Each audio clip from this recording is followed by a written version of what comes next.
Well, what's up, my peoples?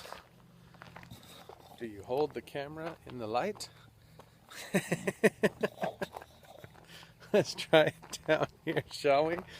Oh, man. Well, how was March? It's been pretty eventful here. It's April 1st, and this is my end of the month garden update. That's coming up next.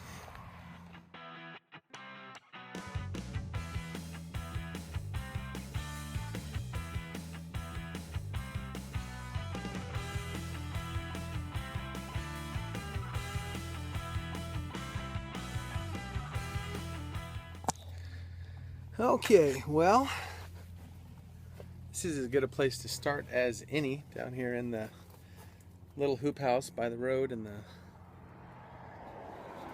food forest space. You can see behind me a lot of the trays are empty. These ones are still full. This is lettuce, just a mixed salad lettuce. Some kale and cabbages and things that we didn't get planted the other night, like last night. And this is a Romanesco broccoli back here. And so I'm going to actually plant that out tonight. So those will go in the ground, but for the most part, all of our early seedlings are in the ground. So that part of things is done. If we take a quick scan here of the food forest, not much growing on down here yet. It's pretty much just in the prep mode of things, right? Like it's been mulched pretty heavily everywhere with hay, which is my preferred mulching method.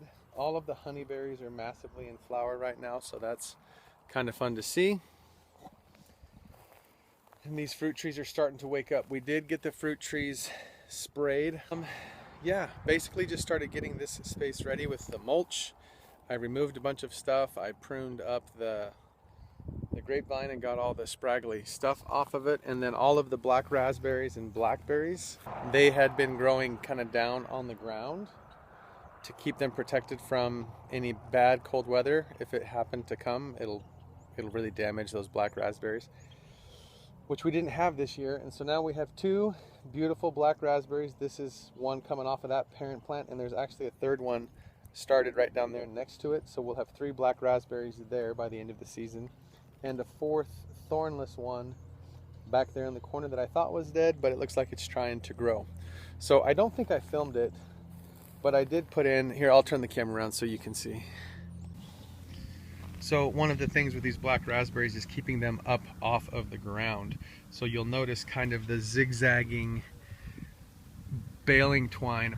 It's holding them upright between the fence and the back, and then these long strands of baling twine that are running here to kind of get the whole thing.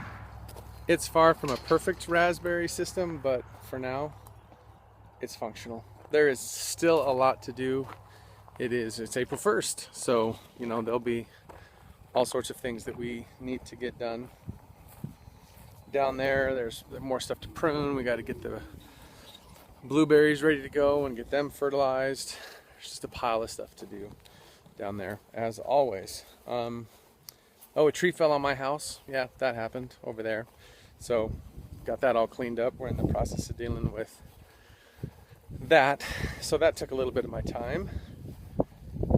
Had some wind damage on the new greenhouse down here, so I crawled up there and fixed the roof that was flopping around. And then last night we got most of this space planted out. I think every single one of these raised beds now has something growing in it. We've got carrots sown underneath those boards over there, and that raised bed is the first time trying that. Things are starting to come alive. There's a whole bunch of peas planted for regular peas, snap peas, like the kind that you eat the pod and everything. And then I planted a bunch of peas for eating the tips of the peas, the pea shoots and salads and stuff, so we'll try that. You may have also noticed that the boxes look beautiful. That's because my wife came down and stained all of the boxes with a fresh coat of stain. So they are all looking amazing and ready to get growing things in the ground here on April 1st. Hey, if you enjoy what we have going on this channel, consider giving this video a thumbs up if you haven't already, and maybe even subscribe. We have all sorts of content planned. We're doing everything we can to share all sorts of fun ways to get out in your yard and start growing some cool stuff. And hopefully what we've learned over the years is enough to help you do something in your space too. So thanks for being here. We appreciate it, and we hope to see you in the future. So this greenhouse space was a topic of a video earlier, and you can see we did get the weed fabric down. I've got the things to cover the boxes in here right now just so they could dry today in the sunshine. I still need to get some more weed fabric down out here in, you know, the kind of raised bed in-ground part of the garden, but this was all mulched early in March, so it's all squared away. We lost a fair amount of it in the wind, so that's going to be something that we have to deal with. I have figured out that straw is very hard to keep wet, and so it blows away much easier than hay does. And I meant to get some alfalfa down here on top of this straw to kind of try to lock it in place, and I just ran out of time, and then that big windstorm came through, and you know, you can kind of see here. I'll try to turn this around. Like look at all those exposed weeds down there. That was all covered with all sorts of stuff, and now it's over there along the fence because that's the direction the wind blew.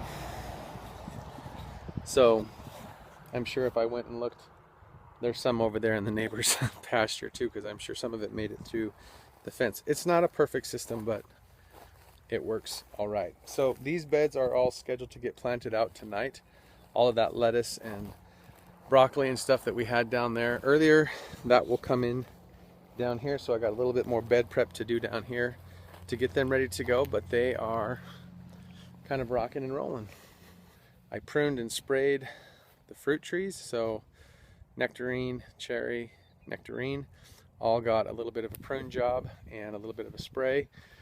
We just hit them with some dormant oil and some copper fungicide early on. I didn't film the spraying part. I did film the pruning part, so once I get that video published, I'll post that up there so that you guys can go watch that if you want to learn a little bit more about how you do that. It's not hard. Like, you can kind of tell after we've done it. You just sort of top, you know, kind of give it a bit of a flat top haircut sort of a deal, and then get on the inside and start cutting out the middles and open up that space, because you don't want them to get all just overgrown and nasty. But got a lot done here. My wife's also been working on this fence. It's been sprayed and like pressure washed and sanded, so she's got it all prepped up and ready to put a new coat of stain on it as well. So that's actually going to go on tonight or tomorrow, because we've got a bit of a warm spell coming, so that'll be nice. So this will all get a fresh coat of looking good. So hopefully, you know, it'll all come together and be awesome. I'm sure it will.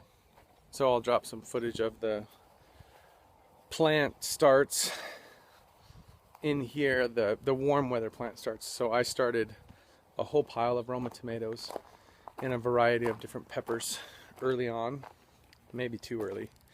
But you know, as long as you can keep them from freezing, they should do well, and you just keep potting them up into bigger pots until you're ready to put them outside. So hopefully they'll do all right. We have plenty of extras, so probably end up doing some sort of a plant sale or something with all of that.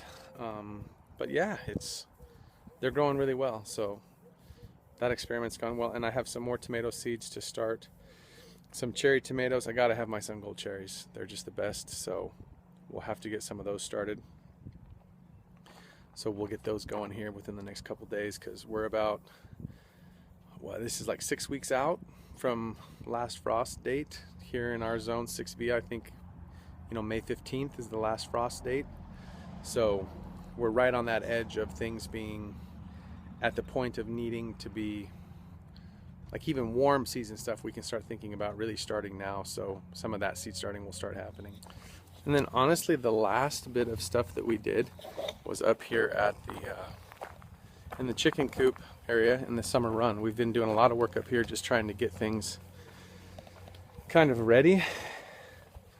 Spent a lot of time getting all those raised beds set up with super soil and all sorts of good stuff so that they were in a point where they were ready to plant out like they they are now, like I just showed you. So I'll show you there's a video on how we did that if you're interested in saving some money on filling your raised beds. But this space has really taken on some changes. So the compost pile system up here is a completely new idea. Make the compost here, we'll pull the cage off, chickens will scratch through it, repile it, sort of move it down the line. It's in development, but it should be fun. We removed that cage, so then we piled up some dirt and rocks around the base of this tree to keep the chickens from scratching up the roots. So that's all in place. And then it's getting hot enough, we need to start thinking about moving the rabbits out. So I spent a little time building that new rabbit hutch right there to go with the one that we have already in place. So now I have 4 places for the 4 rabbits that we have. They'll come up here. The nice thing about keeping rabbits and chickens together is that the chickens will scratch through all of the rabbit droppings, and then there's really no mess. And then what ends up happening is everything that I'm walking on right now basically is really good soil. And it was really nice when I started this pile up here to be able to purposefully scoop up some of that soil and add it into this compost pile to get it sort of inoculated with all sorts of great chicken stuff, but also soil life to really get it supercharged and going. So that's been going well. And today, like, is the first day that I'm noticing these trees are really starting to pop. Like, you know, this is a plum tree. It's an Emerald Beauty plum, I believe. It has green plums on it.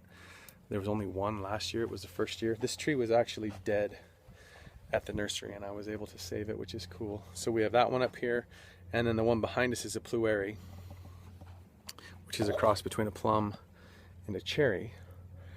And what's nice about having them here in the chicken coop is I don't have to clean up after it, right? Like, that's one of the beautiful things about setting up a bit of a food forest in your chicken coop, is that when the fruit fall thing happens, which is where the pest situation is, they get eaten by the chickens because they're going to scratch through all of that and start cleaning stuff up, and all of that, which is food for the chickens, less mess for me to have to deal with. Like, it's just a win-win all the way around. So I'm pretty excited for this to start coming together, because we haven't really had a bumper crop up here at all because these trees are so young, but they're going to cast a lot of great shade this year and just make this a really good summer space for our chickens.